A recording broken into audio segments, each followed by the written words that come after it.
So, in obviously our working with police and military over the years, our emphasis has always been on empty hand defensive tactics. But anytime we can use a full force multiplier, anytime we can help the people that we work with gain an advantage, then that's what we want to do. In dealing with, especially police and military, we always get asked about knives and what kind of knives and that kind of thing. And while there are tons of awesome knives out there, and for the most part what we're going to show will work with any blade, we wanted a blade that really fit for the people that we were working with. So we came up with the HR-1, which is designed for mostly carry on the inside of the waistband, but we've got some other carry options that are going to be available soon. And the idea was I needed a knife that I could access quickly, that would fit in with what I do empty hand. So I'm fighting with a knife as opposed to knife fighting. And a big part of what we do is understanding that I need to be able to fight first, and then if I can incorporate higher force into that, then that's what we do.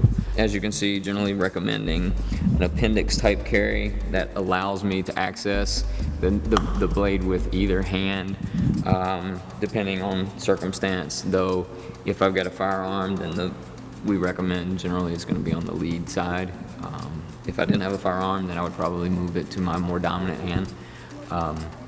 But it's how to fight with a knife. So we incorporate it into all of our self-defense training, all of our weapon retention training, all of our clinch work, our wrestling, our ground fighting, everything, how to access this weapon under that kind of stress, and then be able to transition from empty hand to knife to firearm and back as needed. Well, first of all, it has a fantastic sheath. The sheath is really, really well made. But just by virtue of the way that it extends from the waistband and having the ring that's oval in shape, so for a lot of our guys that carry weapons, they also have to wear gloves for different environments, and being able to access this with a glove that becomes a little bit more cumbersome, this makes an allowance for that. And then having the nice big finger grooves that allow even better retention for grabbing, gripping, moving to a firearm, punching with the knife, whatever it takes in a fight, because fights are dynamic and things change, and we needed a knife that would roll with those punches. So that was the idea. Whether I ended up with the reverse grip or whether I ended up with more of a thrust grip, a punch grip, it needs to be able to fit in my hand, and it needs to be able to be something that I can hit with in any direction and still hold on to it. Yep, for sure. And this is obviously the training knife. Right. So it's aluminum. It's exactly the same size as the real blade. The production model will be blue anodized all the way around. It's lighter than the actual blade, but in terms of fit, feel, size, its ability to fit in the exact same sheath, it's all the same. Obviously, before something like this goes to market, you would have had to do a lot of research. You would have had to put it in a lot of people's hands. Yep. That may use it. What's been the overall consensus? The most common comment I hear is, I want one yesterday. Law enforcement, military, guys in my industry, even some of the people that I know that don't have any connection to this whatsoever, but they jog, or they go out and exercise in parks and things like that, or they're not comfortable carrying a firearm, or they're not able to carry a firearm for whatever reason, and being able to carry a blade like this that they can easily conceal, they can easily access, they don't have to fumble around with a folder and that kind of thing. The response has just been tremendous, kind of across the board. So I'm really, really happy with it. It's been a pretty cool experience to design a knife and go through the whole process. And because you're not a knife designer. No. I looked at it like, well, because I'm not a knife designer, I didn't have any preconceived notions about what could or couldn't be done. So I approached it from a standpoint of a fighter, not a knife guy. And from a fighting perspective, I knew what kind of a feel I needed. I knew what kind of functionality that the guys that I work with, the girls that I work with needed. And then I went to the knife guys and I was like, okay, can we do this? Can we do this? Why can't we do that? And sometimes, they were like, no, that won't work. And sometimes they were like, man, that's a really good idea. So I approached it from a fighting perspective as opposed to a knife perspective. And I'm pretty happy with what we came up with. So is it a retention knife, a utility knife, something you can carry every day?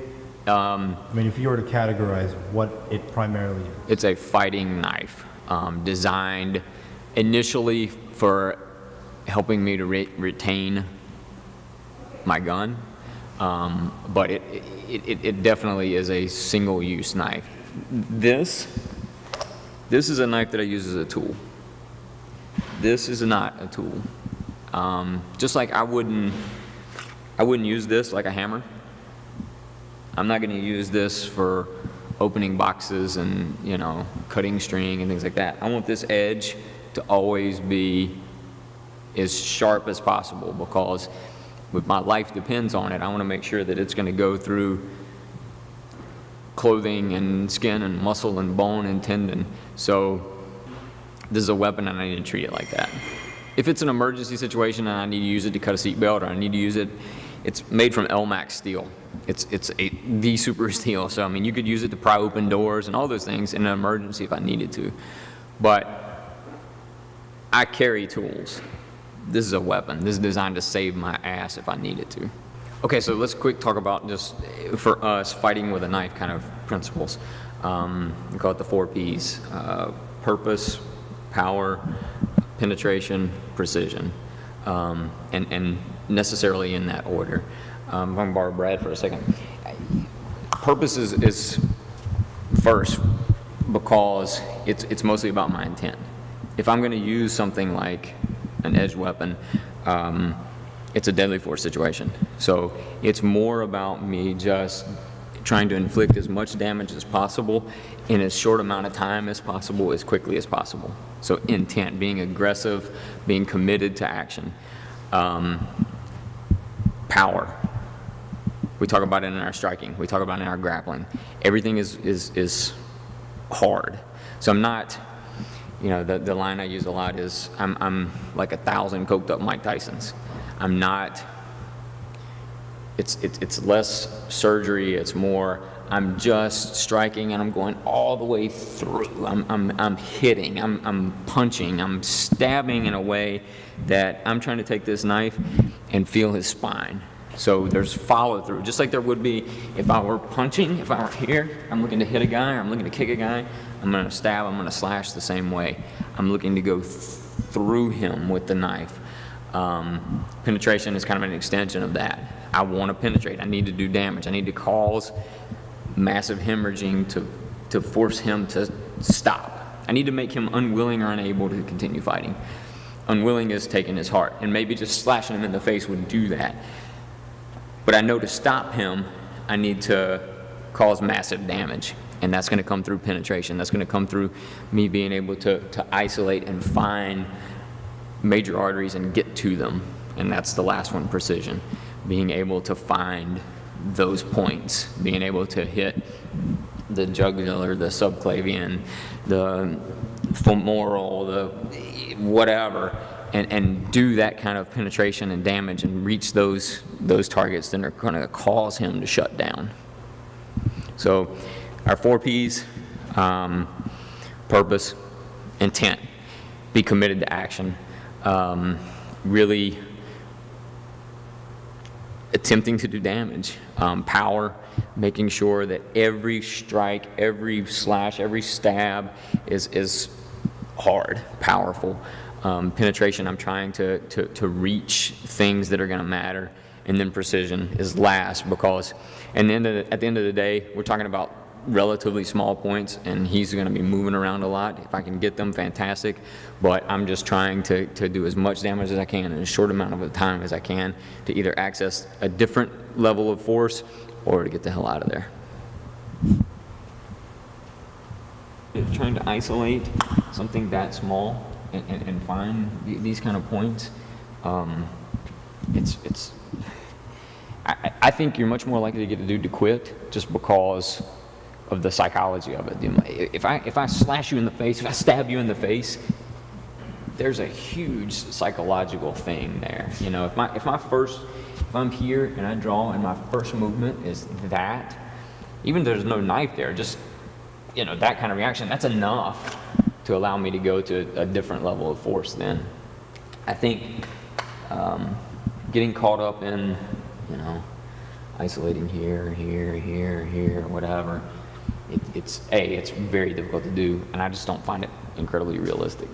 Yeah, so, you know, I think in a lot of circles that deal with edge weapons, there's an over-reliance on being precise in terms of trying to isolate very specific small targets. And from our perspective, it's more about being intentional, being committed, being powerful with the movements, and trying to do as much damage as I can with every strike that I make. Fights are very dynamic, and big, strong people and aggressive people are moving all over the place, and being able to isolate really small targets in that kind of a situation is really hard. So I feel like there's a lot of time and energy and effort spent on being able to do something that in real life is really, really hard to do. He's going to be Right. moving. Even here, if he's not moving at all, it's hard. just that is hard. Now, if he starts moving around, we're shadow boxing, whatever. Think about how incredible. If I'm just trying to touch, if I'm trying to get to like his subclavian artery, for example, which in terms of other targets is relatively easy. Think about how incredibly difficult that is to do. Look, just from jump, I have to get past that arm, and that's with him still standing there. So instead of focusing on that, I'm going to focus on attacking anything that I can get to. So if Brad's hands are up and we're fighting or whatever, then that's what I get. If that's what I get, boom, fine. And then I get that, and then I get that, and then I get that. I have no idea if I hit any of the targets that guys would tell you should try to get. I don't care. I'm going to try to do as much damage as I can in as short a period of time as I can as we're going. As opposed to thinking, okay, well, I have to hit him there, and I have to hit him there, and I have to hit him there, and I have to hit him there. I don't find it incredibly realistic under extreme stress when the guy's really fighting me. Even if, look at boxing at a high level. Professional boxers, how many punches do they throw with a big glove on and miss? More than not. So to think that I'm going to have better success isolating even smaller targets in an extremely violent situation just defies reality. I'm going to overwhelm him with aggressiveness. I'm going to overwhelm him with intent. It's not knife fighting. No, I have a knife in my hand and I'm fighting him.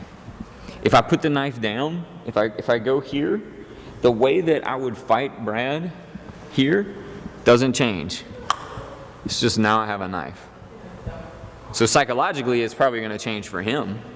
And the damage that I do is going to change probably. But it's not because I'm trying to be a knife fighter. I don't believe in that. I'm trying to fight with a knife. I'm taking an extension of what I already do and making it more dangerous by having an edge in my hand. Very different philosophy. Extremely. I don't have time to devote to just this. I need to be able to fight however, wherever, whenever, with whatever.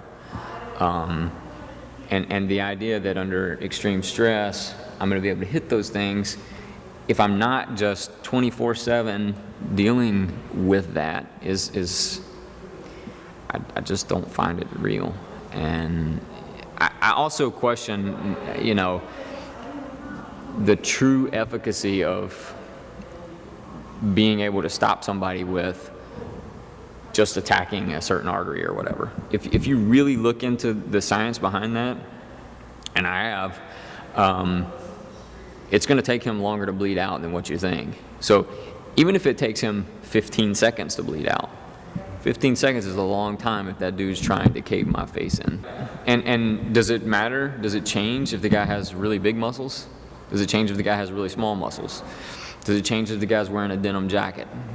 Right. Does it change if he's taller than you, shorter than you? There's so many variables that come into that. I'm pretty vascular. It's pretty easy to see and find arteries and things on me. Does that make a difference? What if the guy is obese? Is that going to matter? I have to go through all this fatty tissue. Is that going to matter? Or do I say, screw all that, and I just overwhelm him with aggressiveness, and I'm headbutting him, and I'm punching him, and I'm stabbing him, and I'm slashing him, and I'm doing everything that I can to survive the situation, as opposed to relying on, okay, I need to be able to take this and hit him there, and that's going to end it. I don't think that's the way things happen. Okay, so because we're talking more about fighting with a knife as opposed to knife fighting, we have a pretty big emphasis here on skill building, being able to draw under stress, being able to wrestle and strike and incorporate getting to your knife and using the knife just as an extension of fighting. So we'll look at a few drills that we use to kind of help with this. So Brad and we're going to start kind of from a neutral grappling position, basically pummeling. We end up in a clinch situation. This happens all the time in violent encounters, where maybe one guy's getting the better of the other guy from a punching standpoint, and one dude is like, okay, I don't like this, and I know that I can't be hit nearly as hard if I'm here. Or one guy just may want to grab him. He may just be more inclined to get hands on that way. So being able to retain weapons from here and access weapons from here becomes important. And just feeling kind of the inherent pushes and pulls and making space and filling space becomes important as well. Being able to move and change some angles and this kind of thing. So basic pummeling is a really important kind of tactile sensitivity drill. And one drill that we can do to kind of up at a level is, let's say I give Brad a knife and he puts it wherever he wants to put it, waistband, whatever. We have a timer that we use that gives random intervals. So it's not a set 30 seconds or 15 seconds or whatever. It may go in 8 seconds, it may go in 15 seconds, it may go in 30 seconds, whatever. And so we're pummeling, and it's important that I understand where Brad's hands are. Because if I'm going to get stabbed, shot, choked, punched, tackled, it's going to happen with his hands. So if we're pummeling and we're just working, and maybe it's competitive, maybe not, we kind of progress it, and at some random interval that timer goes off, I need to feel where Brad's hand is. I know that it went from where I am to now somewhere around his waistband. So I'm starting to learn to understand how to, from a defensive standpoint, recognize that and deal with it. And he's starting to understand from an offensive standpoint how if that timer goes off and he's not exactly where he would like to be to draw his knife, but he really needs it, then he's still going to have to figure out a way to access it in real time. So being able to slowly progress how to fight while accessing a knife or defending a knife becomes massively important. So just a basic pummeling drill can be made into something much more just by introduction of a knife from an offensive or a defensive perspective. And making it a little more random with a random timer is a good way to do it. Okay, so another drill, kind of an extension of the pummeling, is a little more tactile sensitivity, a little bit more difficult in that there's less sensitivity because we're not as close anymore, but it's an arm drag. And again, just as Brad extends, I'm trying to feel and know where his hands are and trying to better my position. So if I make a basic drag, maybe I'm making a drag here just to get outside of Brad's elbows and put me in a better position. So if I go far side hip, for example, I'm in a better position than I was before. I'm outside of Brad's elbows. It's a lot easier for me to control the situation. It's a lot easier for me to know where my weapons are easily accessed and know where his hands are. So just kind of building some sensitivity in here where I know as he extends, I don't want to be there. And just like we did with the pummeling drill, can work in that random timer, where if one of us is doing drags and one of us is armed or both of us are armed, and just trying to get to our knife first off of that random timer. So if I get to my knife first, Brad has to decide, does he deal with my knife? Does he deal with my knife and try to access his knife? Does he have to try to isolate me? And it becomes much more real. And we're building real skills. And then as an extension of the drags, we can start looking to make the drag and start getting better control of the guy or girl that we're working with, where now I've got a Russian arm or Russian tie, and I'm controlling Brad's shoulder, I'm controlling his wrist, I've got my head inside, and from this point, maybe I could access my own knife, maybe I look to put Brad to the floor, maybe I continue to move outside and I go to my higher force with a firearm or whatever it's going to be, and continue to progress and build those drills that way, off of really basic wrestling movements that almost inevitably will materialize in a stand-up grappling clinch kind of situation. Okay, so a little more skill building, some more drills. Big emphasis for us is hand fighting again, because I know that if Brad's gonna stab me, shoot me, choke me, punch me, tackle me, it's gonna be with his hands. So being able to isolate hands as much as possible. So a drill that we do a lot is a basic hand fighting drill, where for the most part we're gonna go forehead to forehead. It's just safer so you don't knock heads. And the initial drill is Brad's trying to get a 2-on-1 wrist control, but I'm also trying to get a 2-on-1 wrist control. I'm not trying to keep Brad from getting a 2-on-1 wrist control. This is a very aggressive, offensive movement. I'm not playing to not lose, I'm playing to win. So if Brad gets a 2-on-1, that's fine, I don't care. I keep working to get my own. So it becomes a little bit more dynamic, and we move and we push and we pull, and it's constantly live, dynamic, just trying to fight for wrist control here. So another way to kind of take this up another level is if Brad grabs his knife, his training blade, do the exact same thing, but now I'm trying to isolate 2-on-1 on the hand that has the knife. Brad's just trying to retain the knife. He's not trying to stab me or slap me or anything like that. He's just trying to keep this. He can switch knife hands. He can move just like he was moving before. He can try to get my wrist control, all of those things. But now I have to be a little bit more cognizant of what wrist I'm trying to control. So we do the same thing,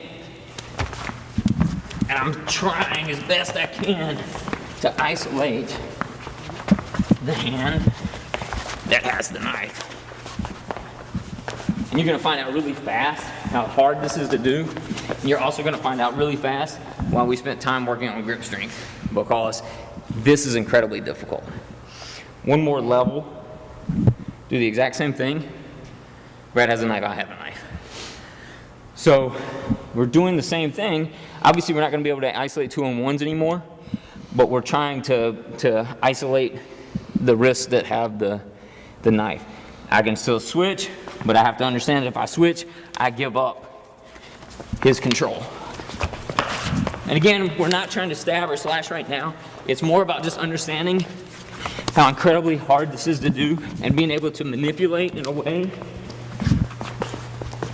that allows me to retain my knife and try to control him. And now think about how hard doing something like that and trying to stab these specific points becomes. So hand fighting, little progression, empty hand, one knife, empty hand, one knife, one knife. Okay, so still looking at skill building a little bit, and sticking with the idea that we're fighting with a knife as opposed to knife fighting. A big part of fighting is punching, striking. So we'll show really a couple of basic ways of incorporating the knife into mitt work, but understand that this is a much broader topic. This is just giving you an idea of how to do it. So if Brad, we'll start with kind of just some set combinations where I start to build some sensitivity. So if I feel Brad's extension here, and I'm pulling this elbow, and then I'm elbowing over the top, and as I follow up, I'm bringing the hammer fist back, and I'm making my draw.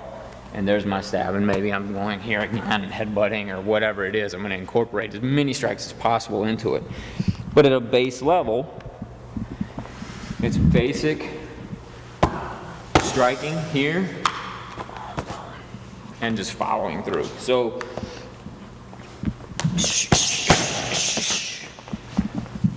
in the fight, I'm transitioning from close clinch work to my draw. Here.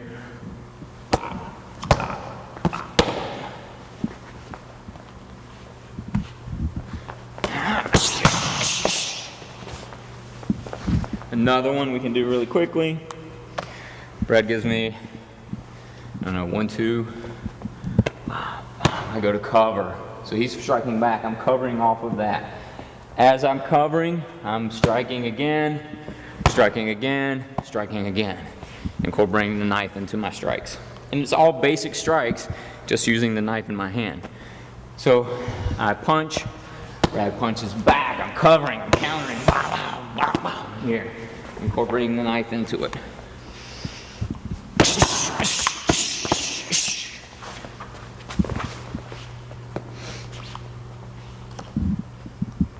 Sure.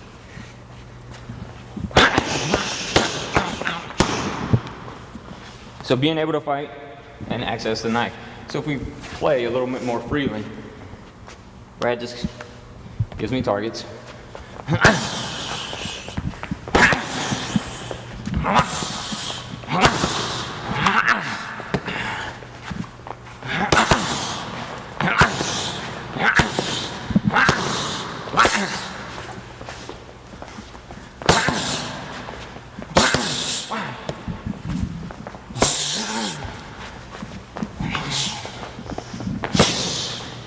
Go back, put knife in, same thing.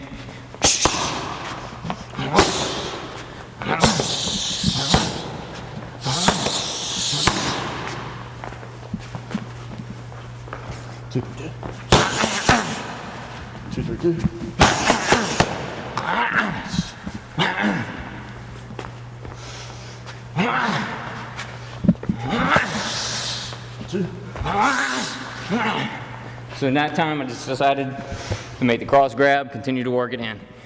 So some basic mitt work, incorporating draws, striking, attacking with the blade. So this is dynamic. He's calling him out, and you have to take that information in, respond, incorporate the knife. There's a lot of things going on here. Yeah. His cue that he's given me to draw is when he's putting the mitts there. Okay. So if I see that, I know that's when I'm supposed to be deploying my blade and continuing to fight just with it in my hand. My choice on making the cross draw or same side draw. My choice on how long I continue to fight with the knife and when I decide to put it back and we start again. This isn't a perfect, like, you know? No, I want my training to closely replicate what fighting is going to be. I'm going to miss sometimes. Sometimes I'm going to miss the draw. Sometimes I'm going to miss a punch. Sometimes I'm going to miss a headbutt. Sometimes I'm going to think something is there that's not there. Or sometimes I'm going to think something's there and try to capitalize on it and it's not there anymore. And me being able to roll with that. So if I miss something, it's not like I went, damn, let's go again. No, I continued to move. I continued to strike. Sometimes I was even striking when Brad wasn't giving me targets. Just to indoctrinate myself, I need to recover off of that. So if Brad held something, I don't know, just hold something. If Brad held a 1-2, for example, and I threw something out here like this, well, I'm going to continue to fight and move just so I don't go, damn, let's do that again. Right. Because I'm not afforded that luxury in a parking lot when a dude's trying to cave my face in. It's never going to look like it does. You know this. Yep. We've shot how many videos together? Do I ever do takes?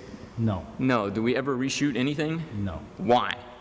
Well, because you're not trying, it's not about you and being perfect and doing all that stuff, and Yeah, you man. want to show the sincerity of training. Right. And you haven't reached your full form yet, and so mistakes are going to be made. Yep. That's training, right? If I'm not failing, I'm not training. So even when we're shooting a DVD, for example, it's not. I don't want to erase mistakes. I don't want to pull that stuff out. I don't want to put something out there that's not real. We shot what, 3 hours worth of DVD for a weapon defense and never did one take. Yep. That's the way that it should be. That's what's real. And I go through that, and there's a little bit of stress there, and my breathing starts getting heavy. I'm not trying to cover it up. I'm talking to you, and my breathing is belabored, and I'm not saying, hey, Paulo, give me a minute and let's come back to it. If I'm not breathing hard, am I really training? Am I really giving maximum effort? No. So it's important for people to understand we're not cyborgs, I train a lot, and I train at a high level with a lot of high-level people. Still people. I'm still a person. I still screw it up. I still get tired because I push myself. Okay, so as you've seen from some of the drills, there's a big emphasis from us on putting skill building over technique, having a good understanding of energies and being able to develop overall fighting skills, whether it's striking or clinch work or ground fighting or whatever, and then integrating the knife work into that, as opposed to, okay, well, if he does this, I do this with the knife, or if he does this other thing, I do this other thing with the knife, and just making fighting skills part of what the training is, and then incorporating the knife, as opposed to just collecting a host of techniques to try to memorize, and that may not ever really materialize in a real fight. And what does that do for the student being taught that way? Yeah, I mean, it's a little harder in that the onus is on me to make things work and to figure it out in real time. It's easier just to memorize, A to B, but ultimately it makes the student more prepared and more able to survive a violent encounter. Average person maybe trains twice a week, so 2 hours a week. So that means I've got an hour to get them ready to enhance their survivability. So in an hour, I got to get them warmed up. I got to teach them maybe some combatives, some self-defense, run some drills, that kind of thing. It's not a lot of time. So as opposed to doing things like jumping jacks, for example, as part of my warm-up, I would prefer something that is fight functional as well. Instead of jumping jacks, maybe I have them pummel like this, to where they're starting to build some tactile sensitivity. They're starting to feel the pushes and the pulls and things like that, as opposed to this. Will this get them warmed up? Yeah, but so will that, and we're building a skill at the same time. If they need to work on more of their fitness, more of their strength training, then that's something that I absolutely encourage, but they need to do it on their own time. I've got an hour to make them safer, so I'm maximizing that hour as best I can. Right. for students. Yes, we could have them do jumping jacks, but a jumping jack's never going to materialize in a fight situation. It will serve just as the warm-up or the fitness part of it, whereas with pummeling I can accomplish both. Kind of continuing with the theme of the whole video in regards to knife and fighting and whatnot, just want to take you through some basic kind of self-defense, just to see how the knife can play into situations that aren't just take the knife, stab here, do this, do that.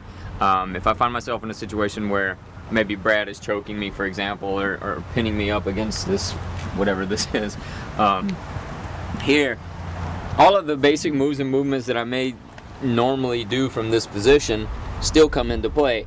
I can make this defense, take my gun side away, transition to my knife here, here, and here, and then I can always go to higher force from this position if I wanted to, continue to move away from the wall, this kind of thing.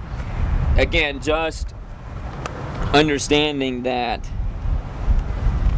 we're fighting with a knife, not knife fighting. So whether it's a choke from the front, or whether it's a body lock, Brad grabs me around my body, this kind of thing, and I want to be able to retain my weapon, my firearm, and I want to be able to get my back off of this wall, and I want to be able to make space.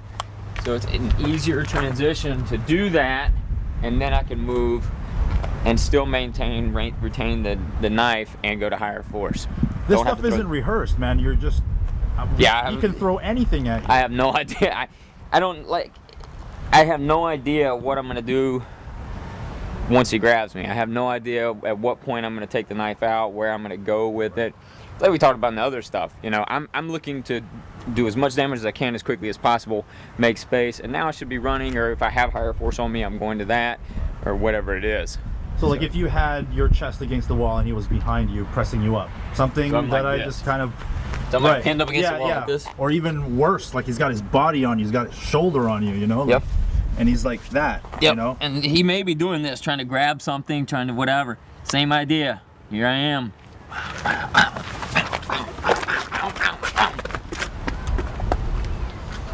Right. So the idea of learning how to fight, developing skills, and because right there, not a technique I'm going to teach somebody. You know, the technique is, well, I found myself, hopefully I'm avoiding a situation like this, but just having an understanding, even if I don't get to the knife, even if I don't have a knife, I have a basic understanding of, go ahead. Like if he's punching you. Yeah, if he's punching, go ahead. If he's punching, I need to cover. I have to cover this, and I have to cover this because there's a wall. If I just, even if I cover this side and he just hits me hard, boom, my head's gonna hit the wall. Right. So I need to cover here and here. So as he's hitting, go ahead. So as he's hitting, but ultimately I have to turn and face him. I have to fight him. Right. And the amount of time that happens obviously isn't real time because your weapons are exposed when your hands are up like that, right? That's right. That's what people are gonna ask. It can't be, well, I just, here, because he may hit me one time and then try to grab for a weapon. Exactly. And obviously, you know, these are exposed right now where if I'm carrying appendix here and here, I'm going to be wearing something to cover these up, but still. Obviously, right. If it's a police officer, for example, right, and he's carrying it 3 o'clock, you know, and in that case, it's going to be exposed. Now, hopefully he's got retention on the holster and that kind of stuff, but same kind of deal.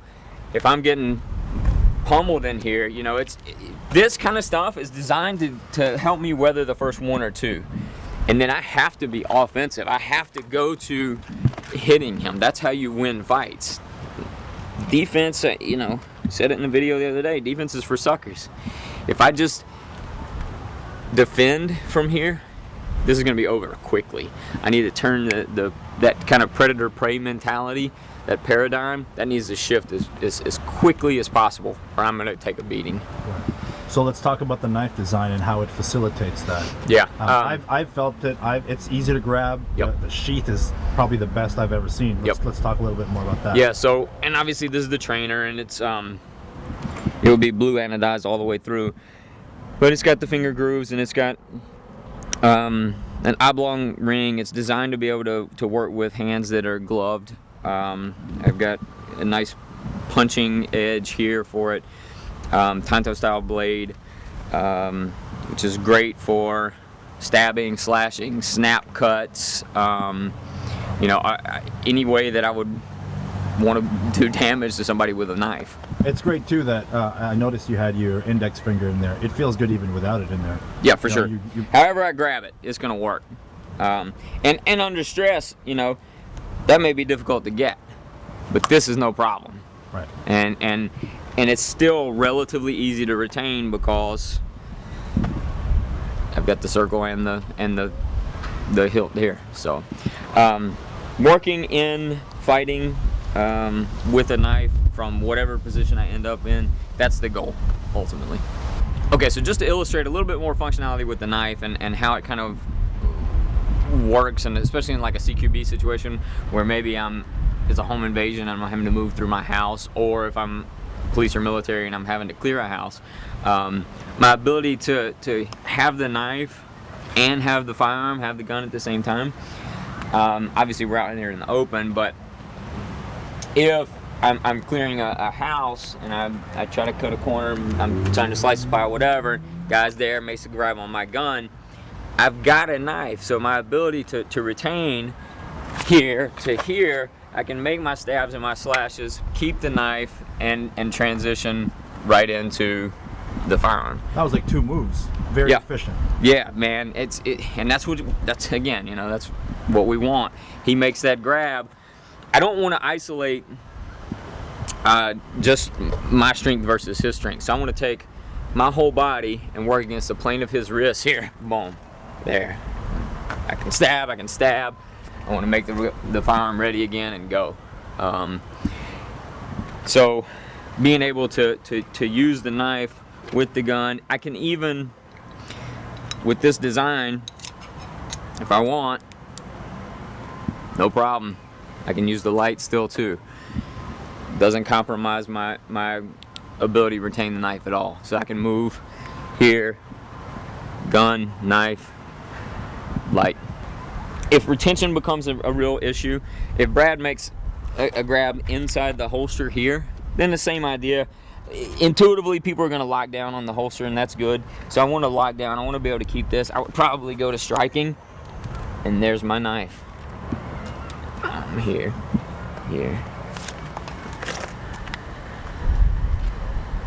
So using the knife to fight, and being able to transition between empty hand to knife to firearm, and back again if needed.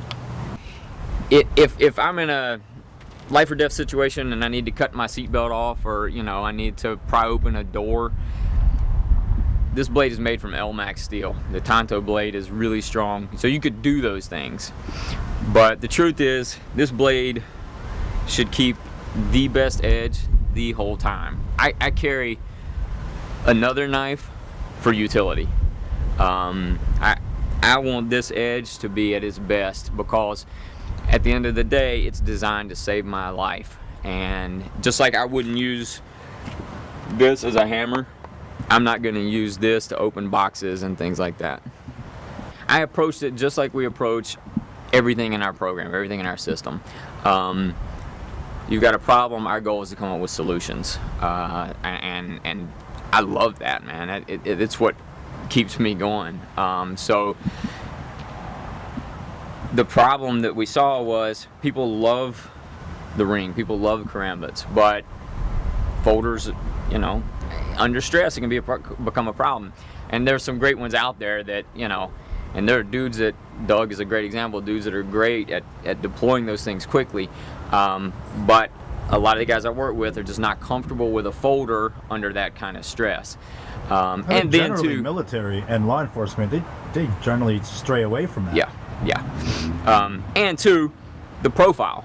The profile was important. I can still carry you just saw, I can bring out the light, I can bring out the firearm, and it doesn't compromise my grip, it doesn't compromise the knife. I can keep it the whole time and transition back and forth between all these things. So working with lots of law enforcement, military, and two, I think it's a great knife if your wife goes out jogging in the park. It's very slim, low profile, easy to conceal. It's not bulky or cumbersome, and it's very easy to deploy under stress from either side. So if I go non-dominant side, it's relatively easy to do. Again, even if I miss the ring, it's still easy and still easy to hold. If I end up making the cross grab from this position, it's still an easy grip, easy deployment, easy punching. And so I can move from here to here. But again, for the most part, we're going to carry appendix. I want to talk about something, and something that you've taught me is congruency. Yep. That systems don't win fights, individual techniques don't win fights. Yep. It's got to be congruent across the board. That's right. Tell me about this knife and congruency with your system. Yep. It's a huge concept for us. It's one of our major principles. There may be something out there from jiu-jitsu that I like better in one situation, or from Kali that I like better in another situation. But if it doesn't fit with what we're doing as a system, then it's very difficult for people to integrate that into the program with limited training time. So it was important for us to make sure that the knife fit that as well. So being able to have a knife that just plugs in was important. So whether it's our wrestling or our clinch work or our grappling or our striking or whatever, it just needs to become an extension of those things. And I think we did a pretty good job of accomplishing that. I can, no matter how I grab it, how I grip it, I can work it into striking, I can work it into neck wrestling, I can work it into mount escapes, whatever it is. It becomes just one more weapon for me to have in my overall fight arsenal. Right. It can be outward. It can be concealed. Yeah. It can be a lot of things. Yeah. And And you know, we'll have more carry options because we've had a couple of guys that want different carry options. But for me, this makes a ton of sense. It's easy for me to retain. It's easy for me to reach with either hand. It's here and go. You know, I can go straight to whatever the problem is. So yeah, I mean, concealing it is, you know, easy, no problem. Got to get past the holster there, but concealment's always a big thing for me. I generally don't carry weapons that aren't concealed. I think that's a problem. I want it to be a force multiplier. I don't want people to know that I may have an edge on them. Unless you're on duty, that's right. That's not what you're talking about. That's right. And even then, if I'm on duty, I think there are ways that they can carry this knife that is not overtly obvious to a guy that's maybe trying to assault them and take them. You know, police officers have this kind of Batman utility belt of stuff that they have to worry about retaining. And a gun's just one part of that. You've got OC spray and you've got batons, and you may have a knife and handcuffs and all this stuff that you have, taser, that you have to try to fight and keep at the same time. So having something that doesn't overtly scream, hey, there's one more weapon, I think is important. So that was kind of the idea. Look at problems, come up with solutions. I think we did it.